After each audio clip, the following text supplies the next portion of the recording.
একবার দরুদ পেশ করি সাল্লাল্লাহু আলাইহি ওয়াসাল্লাম। মুহতারাম হাজরাত, আল্লাহ রাব্বুল আলামিন আমাকে আপনাকে অগণন নিয়ামতের মালিক বানিয়েছেন। বেহিসাব নিয়ামত আল্লাহ আমাদেরকে দিয়েছেন। আমরা যতটুকু প্রাপ্য হকদার ছিলাম তার চেয়ে হাজার গুণ বেশি আল্লাহ রাব্বুল আলামিন আমাদেরকে দিয়েছেন। আর আমার আপনার জীবনে সবচেয়ে বড় নিয়ামত, সবচেয়ে দামি নিয়ামত যেটা আল্লাহ রাব্বুল আলামিন আমাকে আপনাকে দিয়েছেন সেটা হলো আমরা ঈমান। ঈমানের নিয়ামতের দ্বারা আল্লাহ আমাদেরকে পরিপূর্ণ করেছেন। কারণ জান্নাত ও জাহান্নামের ফয়সালা হবে শুধুমাত্র ঈমানের। আল্লাহ রাসূলুল্লাহ সাল্লাল্লাহু আলাইহি ওয়াসাল্লাম বলেন, কোন মানুষ যদি সরিষা পরিমাণ ঈমান নিয়েও কবরে যাইতে পারে সে একদিন না একদিন জান্নাতে যাবেই যাবে। আপনার নামাজ, রোজা, হজ, যাকাত এইসব প্রশ্ন কোন সময়? যখন আপনি ঈমানদার। ঈমানদার তো এইসবের হিসাব, ঈমান নাই তো হিসাব নেই। ঈমান নাই তো হিসাব নেই। আসলে তার কিছু ভালো হইলো ঈমান ছাড়া কি হিসাব হয় তাতে ভালো। তখন ওটা বেহিসাব, হিসাববিহীন জাহান্নামে যাবে। আর ঈমান যদি থাকে তো হিসাব কিতাব হয়ে পাক্কা মুমিন হলে তো ডাইরেক্ট বিনা হিসাবে জান্নাত। আর যদি আমাদের মতো অল্প আছে তাহলে কি জানি অল্প। তারপর আল্লাহ করব আশা আছে যে আল্লাহ একদিন না একদিন জান্নাতে দিবেন ইনশাআল্লাহ। তো এই যে আল্লাহ রাব্বুল আলামিন আমাদেরকে ঈমানের নিয়ামতের দ্বারা মালামাল করলেন। আমরা কোন আল্লাহ কইছিলাম আল্লাহ আমার ঈমানদার বানান কইছিলাম কথা কই আল্লাহ আমাদের প্রতি রাজি খুশি হয়ে আল্লাহ আমাদের ঈমানদার। হ্যাঁ, বাস্তবতা হইল কি ঈমানের প্রতি আমাদের কোনো গুরুত্ব নেই। ঈমান নষ্ট হয়ে যাইতেছে, ঈমান কমজোর হয়ে যাইতেছে, দুর্বল হইতেছে, এই ব্যাপারে আমাদের কোনো চিন্তা ফিকির নেই। এর একটা কারণটা কি জানেন? আমরা ঈমান পাইছি বিনা মেহনতে। বিনা মেহনতে ঈমান পাইছি, ফ্রি পাইছি, বিনা মূল্যে পাইছি। তাই আমাদের কোনো দায় দায়িত্ব না। আমার বাপ মা মুসলমান, দাদা মুসলমান, পূর্বপুরুষ মুসলমান, হেদের ঘরে জন্ম, তাই আমি, আমার নাম আব্দুল্লাহ, আমার নাম আব্দুর রহমান, তাই আমি মুসলমান। কথা হাসানা? সবাই বলেন না হাসানা না? কিন্তু সাহাবায়ে কেরাম রাদিয়াল্লাহু তাআলা আনহুম আজমাইন তিনারা নিজের জান দিয়ে দিয়েছেন ঈমান ছাড়েন না। জান দিয়েছে ঈমান ছাড়েন না, কারণ তারা মেহনতের মাধ্যমে ঈমান পেয়েছে। কষ্ট করার পর তিনারা ঈমান পেয়েছে। এজন্য মুহতারাম মুসলিম আজিজ আমাদের সবার কাছে অনুরোধ, আমরা ঈমানের ব্যাপারে অল্প ফিকরমন্দ হব, চিন্তিত হওয়ার চেষ্টা করব। করব ইনশাআল্লাহ। আল্লাহ আমাদের তৌফিক দান করুক। সবাই বলি আমিন। মুহতারাম মুসলিম আজিজ, আলোচনা কি করব কি না করব, কারণ আমাদের মাথা থেকে পাও পর্যন্ত খালি বেমার। কয়টা চিকিৎসা দেব, কয়টা চিকিৎসা দেব। তথাপি আল্লাহ রাব্বুল আলামিন যদি তৌফিক দেয় কিছু আলোচনা করার চেষ্টা করব। আমরা সবাই আল্লাহর কাছে দোয়া করি আল্লাহ রাব্বুল আলামিন আমি নবীদের জবানে এমন কিছু আলোচনা বাহির করেন যেটা আমি আপনি সমাজের প্রত্যেকজন মানুষের জন্য হেদায়েতের জরিয়া হয়ে যায়। সবাই বলি আমিন।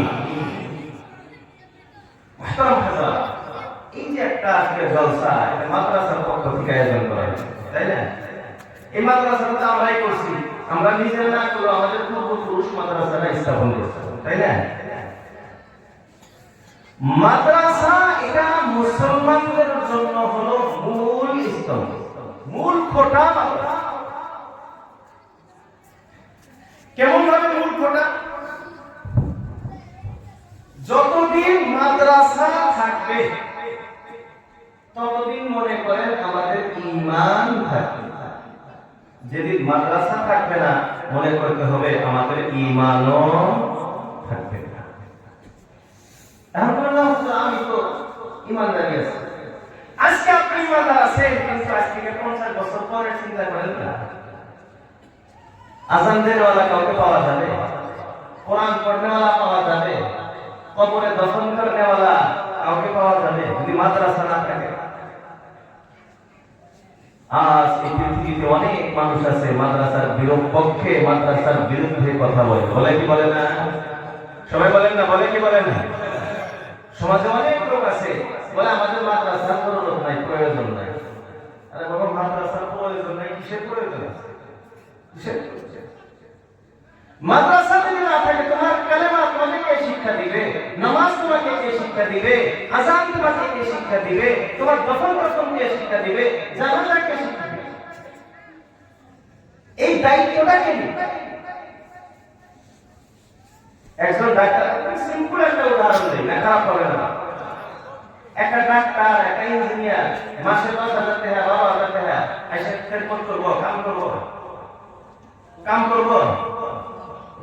ওলামায়ে কেরাম করতেছে কি করতেছে না? মসজিদের ইমাম সাহেব, মাদ্রাসার হুজুর 10-15 হাজারে কাম করতেছে কি করতেছে না? করতেছে। কি মনে করেন ওলামায়ে কেরাম খাবার নাই তাই করে? খাবার পায় না তাই কাম করে? আপনি যদি চালা বেচে, ভুট্টালাই বেচে যদি আপনি মাসে 30,000 কামাই করবার পান, হ্যাঁ, মুরগি জবাই করে যদি আপনি মাসে 50,000 কামাই করবার পান, কে হুজুরের হাত নাই?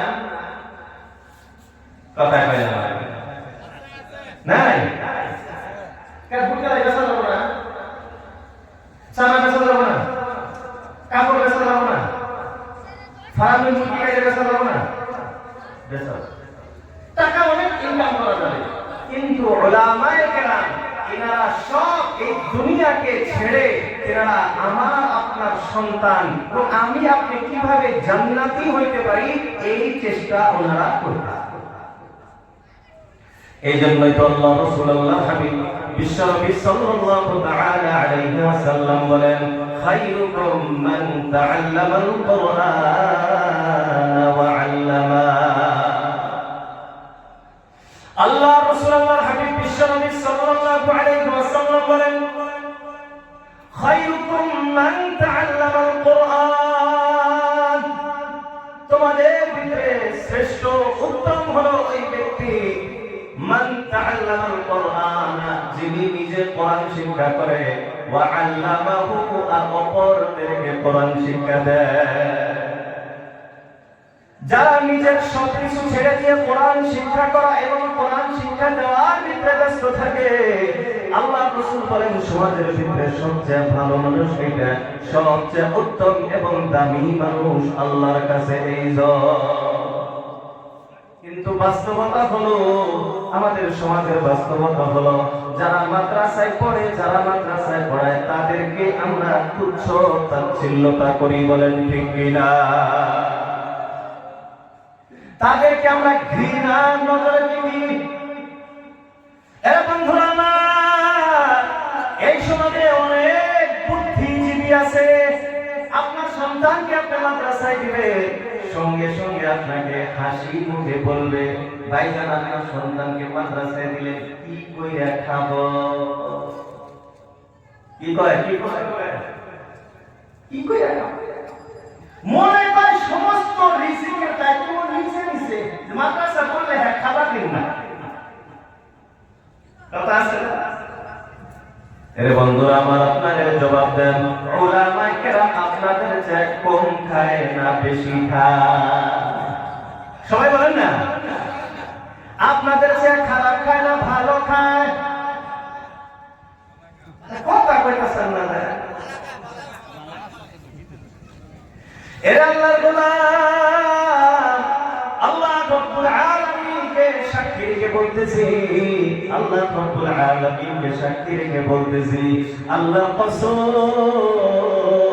আমি রকিবুল, আমার এলাকা অনেক চাকরিজীবীর চেয়েও ভালো চলি আলহামদুলিল্লাহ। এর বন্ধুরা আমার, আপনি সামনে ডাক্তার, ইঞ্জিনিয়ার ইত্যাদি অনেক কিছু হয়েছে, কিন্তু এই যে সম্মানের চেয়ার আল্লাহ রাব্বুল আলামিন আমারে বসার তৌফিক দিয়েছে। এই যে সম্মান, এই যে ভালো মন্দ, এটা কেন আল্লাহ রাব্বুল আলামিন দিলেন? এই সবের মূল কারণ হলো কোরআনে কারীম। কারণ আল্লাহ রাসূলুল্লাহ হাবিব বিশ্বনবী সাল্লাল্লাহু আলাইহি ওয়াসাল্লাম ইরশাদ করেছেন, ইন্নাল্লাহা ইয়ারফা'ু বিহাদাল কিতাবি আকওয়ামা ওয়া ইয়াদউ বিহি আখারিন। আল্লাহ রাব্বুল আলামিন এই কিতাবের জরিয়ায়, এই কোরআনের উসিলায় অনেক মানুষকে সম্মানের পাত্র বানায় দেয়, আবার অনেক মানুষকে এই কোরআনের পিছনে লাগার কারণে আল্লাহ তাদেরকে একবারে নিচের দরজায় পৌঁছায়া দেয়। এই যে আজকে চেয়ারে বসে আছি অহংকার করার জন্য বলতেছি না, শুধুমাত্র আপনাদেরকে বোঝাবার জন্য বলতেছি। আর এই চেয়ারে বসা এটা আমার ব্যক্তিগত নিজস্ব কোনো ক্ষমতা না, এটা শুধুমাত্র কোরআনের ওসিলা।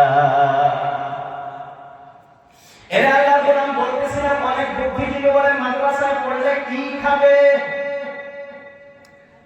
বন্ধুরা আমার, খানা খাদ্য এটা মাদ্রাসা এবং স্কুলের সাথে কোনো পার্থক্য হয় না। ডাক্তার ইঞ্জিনিয়ার হলে বেশি খাবে, বেশি পাইবে এমন কোনো কথা না। অনেক ডাক্তার ইঞ্জিনিয়ার প্রফেসর আছে, তারা বিকালে কি বাজার করবে এই টাকাটাও তাদের হাতে থাকে না। কোটি কোটি টাকা ঋণ আছে না নাই? আবার অনেক ঠেলাওয়ালা, রিক্সাওয়ালা আছে, সারাদিন হাজিরা করে, কামাই করে, 500 টাকা হাজিরা পায়, সন্ধ্যাবেলায় সুন্দরভাবে মাছ মাংস করে নিয়ে আরাম দেখায় আর সুন্দরভাবে নিশ্চিন্তায় ঘুমায়। বলেন আছে না না? এই আল্লাহর গোলাম আল্লাহ রাব্বুল আলামিন রিজিকের ব্যাপারে বলেন, ওয়ামা মিন দাব্বাতিন ফিল আরদি ইল্লা আলাল্লাহি রিজকুহা। আল্লাহ রাব্বুল আলামিন বলেন, ওয়ামা মিন দাব্বা, যত প্রাণী আছে, খালি মানুষ না। ওয়ামা মিন দাব্বাতিন, যত প্রাণী আছে, ইল্লা আলাল্লাহ, আল্লাহর দায়িত্ব, আল্লাহর উপরে জিম্মাদারি। কিসের জিম্মাদারি? রিজকুহা, তাকে রিজিক পৌঁছানো, এটা আল্লাহ রাব্বুল আলামিনের দায়িত্ব। রিজিক কার দায়িত্ব চলে? সবাই বলেন না, কার দায়িত্ব? এই মুখ আল্লাহ বানাইছেন, তো রিজিক আল্লাহ পৌঁছাবে। এমন অনেক মানুষ আছে, হুজুর তাহলে বাড়িতে বসে থাকে, আমার তো রিজিক আসে না। আসলে মুহতারাম দোস্ত আজিজ, আল্লাহ বাড়িতে বসে থাকবার জন্য বলেন, বাড়িতে ঘুমাবেন আল্লাহ এটা বলেন। আল্লাহ কি বলছে? আল্লাহ রাব্বুল আলামিন বলছে যে মুসলমান হবে কর্মজীবী, যারা কর্ম করে, তারা মুসলমান। বাড়িতে বসে ঘুমায় আর মুসলমানের কাতারই করে। কোরআন কারীমের আয়াত, আল্লাহু আকবার, আল্লাহ রাব্বুল আলামিন খুব সুন্দরভাবে বলেন। জুমা, সূরাতুল জুমা, জুমা নামাজ সূরা যেটা আছে, জুমার নামাজের ব্যাপারে আল্লাহ রাব্বুল আলামিন কিছু আলোচনা করেন। শেষে আল্লাহ রাব্বুল আলামিন বলেন, নামাজের ফজিলত উল্লেখ করার পর আল্লাহ বলতেছেন, ফাইদা কুদিয়াতিস সালাতু ফান্তাশিরু ফিল আরদ। আল্লাহ রাব্বুল আলামিন বলেন, ফাইদা কুদিয়াতিস সালাত, নামাজ যখন তোমার শেষ হয়ে যাবে, নামাজ পড়া তোমার শেষ, এখন মসজিদে বসে বসে তুমি আল্লাহ আল্লাহ জিকির করবা, তাসবিহ টানবা। আল্লাহ রাব্বুল আলামিন বলেন, নো চান্স, মসজিদে বসার কোনো পারমিশন নাই, গেট আউট ফ্রম মসজিদ। আল্লাহ রাব্বুল আলামিন বলেন, ফান্তাশিরু ফিল আরদ, গোটা জমিনের ভিতরে তোমরা ছড়িয়ে পড়ো। মসজিদে বসে থাকবা এটা মুসলমানের কাজ না, জমিনের ভিতরে ছড়াও, জমিনের ভিতরে ছড়ায়া পড়ো। জমিনে যায় কি করবা? আল্লাহ রাব্বুল আলামিন বলেন ওয়াবতাগু মিন ফাদলিল্লাহ, আল্লাহর ফজল অর্থাৎ হালাল রিজিক তুমি তালাশ করো। কে বলতেছে? সবাই বলেন না, কে বলতেছে? আওয়াজ না দিলে কিন্তু আমার বয়ান হবে। আপনার যদি ডাউনলোড ব্যাটারি, আমার তো অটোমেটিক ডাউনলোড না। আপনার এক রায় যদি ডাউনলোড হয়ে যায়, আমার তো দেরি রাখে, তাহলে আমার ডাউনলোড হবে না। সবাই সাথ দিবেন তো ইনশাআল্লাহ? মুখ খোলা যায় না, বাড়িতে না করে দিচ্ছে, এই তো হয়ে যায় বলে কথা বের করে বেতন করে দিচ্ছে। আমার নজর ভাই আওয়াজ দিব তো ইনশাআল্লাহ? খারাপ লাগতেছে না? আল্লাহ তো আল্লাহ রাব্বুল আলামিন বলতেছেন মুসলমান কর্মজীবী হবে, বাড়িতে বসে থাকবে এটা মুসলমান